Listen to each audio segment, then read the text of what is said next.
My name is Marcell Hansen, and you're listening to Small Habits, Big Changes. Let's dive in.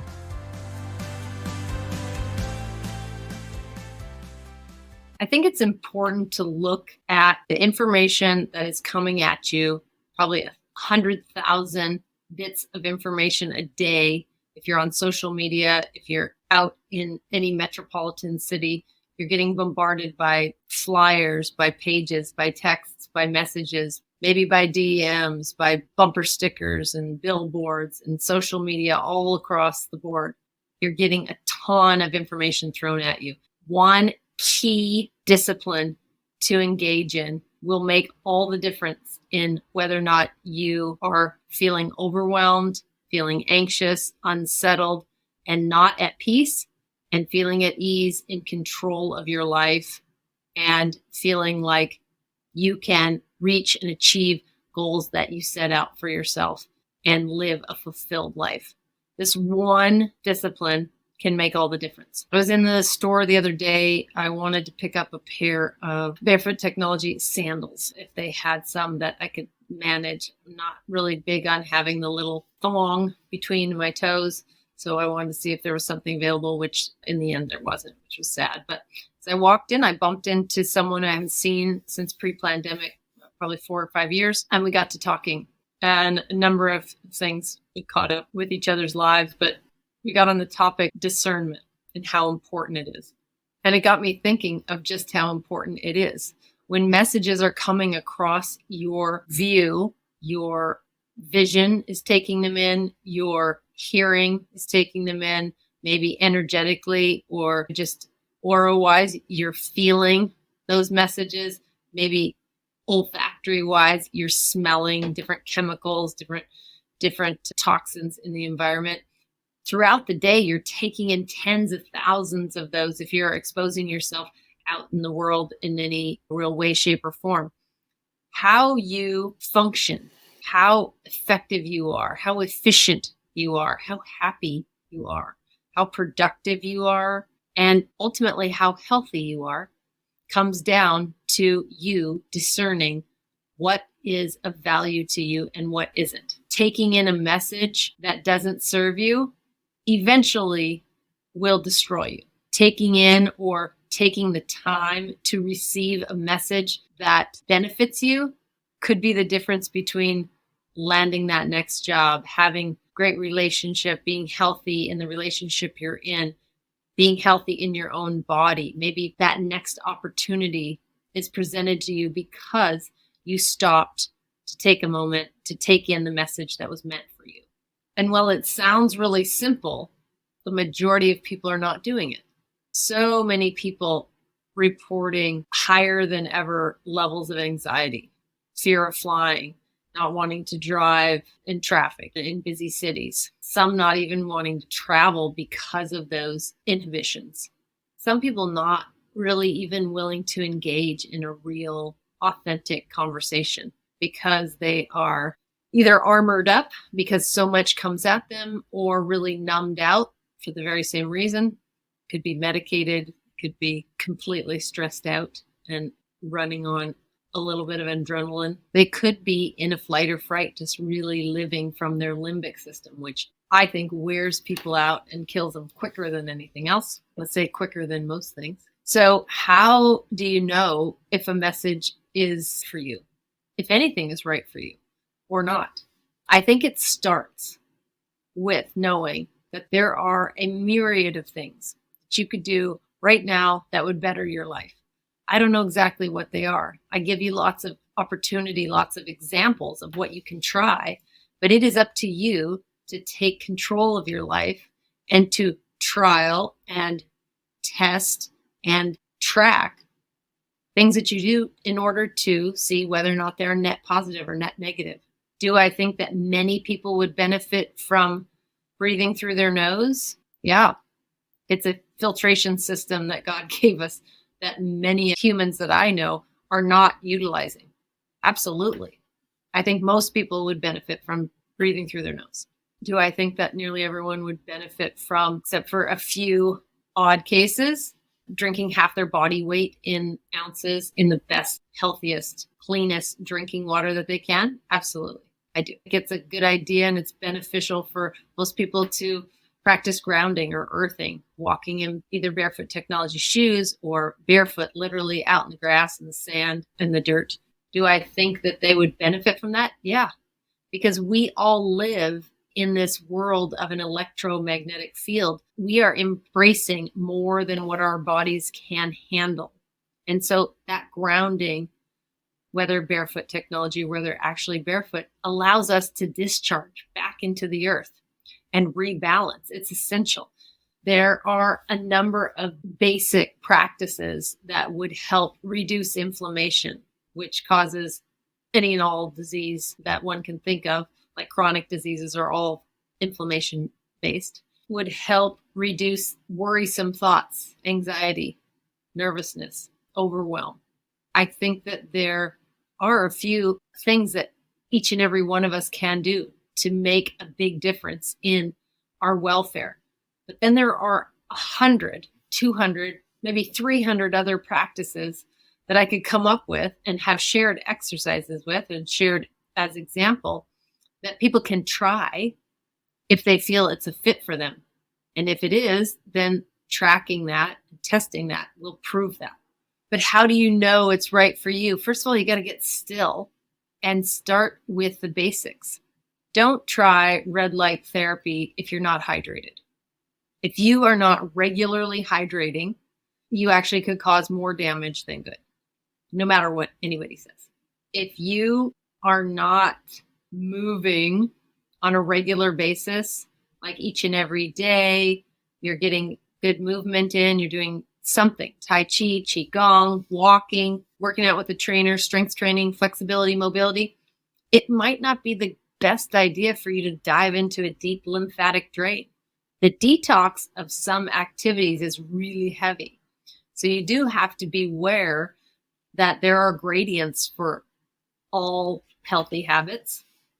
And that because one person, whether they've sold a book or have a product that they want to sell to you, says that something works does not mean it will work for you. Doesn't mean it won't work for you, but it likely is not your starting point. If you're looking to better your life, to feel better, to have more energy, and to start to clear out what is not working within your cellular body, start with hydration. Start with exercise. Start with whole food eating. Start with a quality sleep regimen. Start with your mindset. Be open, be curious to learning about who you are as a cellular being, as a human being here. Chances are you don't actually know a lot about what's going on in your body, and it's really cool to find out. It really is. If you take personal agency, if you are accountable for what's going in your body, what's going on your body, and what's going around your body, I believe that you will find the process of becoming healthier day by day. I think you'll find it absolutely inspiring and really awesome. I don't want this to happen, but if I were to die tomorrow, I probably wouldn't have much to regret. I have lived the life that I have wanted to live, with a few exceptions that have not necessarily manifest yet. And I would be sad that they hadn't manifest. But at this point, there's not much that I could say that I would have done differently or that I regret. And I have a long way to go. But if I stepped out in front of a bus and it was my time tomorrow, I wouldn't be regretting that I went on a wellness journey nearly 30 years ago and have spent every single day increasing each and every day my awareness around how my body behaves and tracking what's going on. I would never regret that. It's been a fascinating journey, actually. And I look forward to another 100 years of it, in all honesty. But I don't know too many people that can say that. I am not selling you anything except on the concept that you have your own inner wisdom that you may not have been practicing up to this point, utilizing in decision making, but that doesn't mean it's not there. If you get still, whether it's through journaling or meditation, you start a practice. If you commit to that and stay open to growing that network of healthy habits, think you'll meet new people. I think you'll see new sights.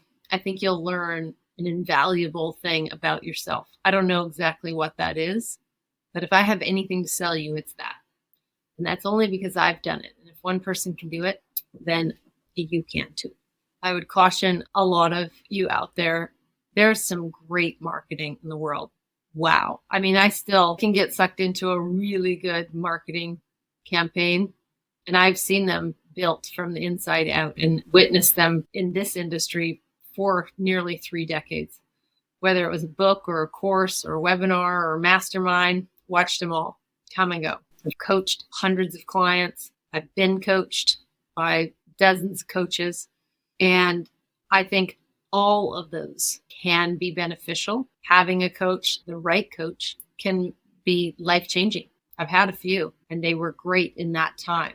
I think having enriching relationships and friendships, whether they're new or old, can be really beneficial and really make an impact on one's outlook and one's frame of mind and mindset.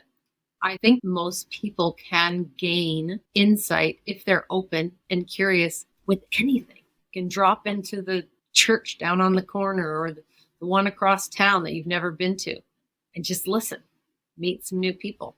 You can pop into the pickleball court or the lawn bowling club and ask if you can go in for a day, pay a guest pass, go to the local community center, go drop into a local theater and ask if you can volunteer and be an usher for a night, get a free show. There are so many things that you can do with little to no expenditure. You don't have to buy into tens of thousands of dollars worth of online courses or masterminds. There are some benefit to those to certain people, but everybody's going to be different. And knowing what floats your boat is your job. It's your job to figure that out. Keep looking. It's your job each and every day. The same things that interest me now, I think they were of interest. I was going to say they weren't of interest 10 to 20 years ago. They just weren't as accessible. But I feel really lucky that I've been passionate about my personal growth for nearly 30 years, going on 30 years now. I've never lost enthusiasm for it. There's always something new and interesting to learn about. And I think if we each could master one thing that would always bring value to the planet and that would always come back to us multifold, it would be knowing ourselves. Know thyself. It's pretty powerful. How you get to know yourself is up to you. I think you'll figure it out once you commit to the path. Creativity follows commitment. So whether or not you learn more about yourself through strict self-discovery, whether you're learning through your time in nature, whether you're learning through the connection you have with those of the animal kingdom, I think there is endless teachings and therefore endless learnings in all of the above. Some will speak to you more than others, but find what works for you and jump in. Jump in. There's lots of books in the world, billions and trillions of books been written for a long time now. And I think any well-written book you can learn something from, even if it's what not to do. I think the great classics of theater and film are great and are classic because they never get old. You can learn something powerful in the message. I think nature's like that. I think the animal kingdom is like that. You can learn so much for how animals behave amongst one another, the civility and the order of things. There is an ecosystem and there is a chain of prey and predator that is what it is. And it doesn't change. And that's something that can bring you certainty. Nature is another one, if not the biggest one. I don't know what the future holds for you. I don't know how much of this is sinking in or resonating with you, but I know one thing. As sure as the sun went down tonight, in the morning, it will rise. It's something you can grow dependent on. Because the truth is, the day it doesn't rise, we likely won't be here. Just be cockroaches. You can depend on so much of Mother Nature. The sun rising and setting, the waves coming in, the tide getting lower and then rising, clouds crossing the sky. How that interacts with the animal kingdom is also a beautiful thing. And how we interact with both could be a beautiful thing if we make it. Consider your place in the world, in nature, amongst the animals. Consider what contribution you want to give, the legacy that you want to leave. Be accountable for making that happen, for manifesting it. Life is done for you, not to you. You get to choose whether you're cause or effect. If you choose cause, life's going to go really well for you. And if you choose cause, choose to be still and listen and look and be open to what's coming next to you. And when it arrives, discernment probably won't even be an issue. You'll know. It will feel right.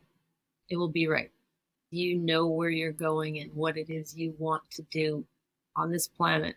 And when you know that and you stay true to that and you're consistent in that, the universe puts things in your path, people, relationships, opportunities that align with that. And you'll learn from each and every one of them. And if you're cause, then you'll take those lessons and you'll take those learnings and you'll go and learn more. And hopefully you'll share with others what you've learned. I know you'll make the right decision. I don't know what it is, but I know it'll be right for you. Consider looking at the balance of the polarities as a spectrum, not to be confused with dichotomous thinking, this right and wrong, this black and white, this Republican, Democrat, yes or no sort of infrastructure that our society is dying from. There's no comfort in yes or no. The comfort comes in someone who can be authentic and share with you what it means to them without the restriction of yes or no. Understanding someone for what they're sharing, from what they know to be true for themselves, is far more comforting than having a yes or no. We have far too many rules, unfortunately, and we've taken that into every area of our life: school, church, community, the streets, rules, laws. None of those dictate or even influence right and wrong. Consider your perspective and think of how it's changed over time by context. Everything's relative. Only you can answer whether something is right for you, no matter how old you are, no matter how young you are, no matter how young you are. Only you can answer. You may not know in this moment. It may not pop and be really clear to you. That just means it's your responsibility to sit and be still and listen for what it is and understand and employ some grace, because we're all just doing the best we possibly can with the knowledge that we have. And that's not to be a cop-out. That's not to invite victimy, because there is endless amounts of opportunity to learn new things. Endless. At no cost. I'm wishing you well. I dumped a lot on you today. But for those of you who resonate with the frequency, you can follow along. If you don't, then it might not be your message. And that's okay. Carry on. And until next time.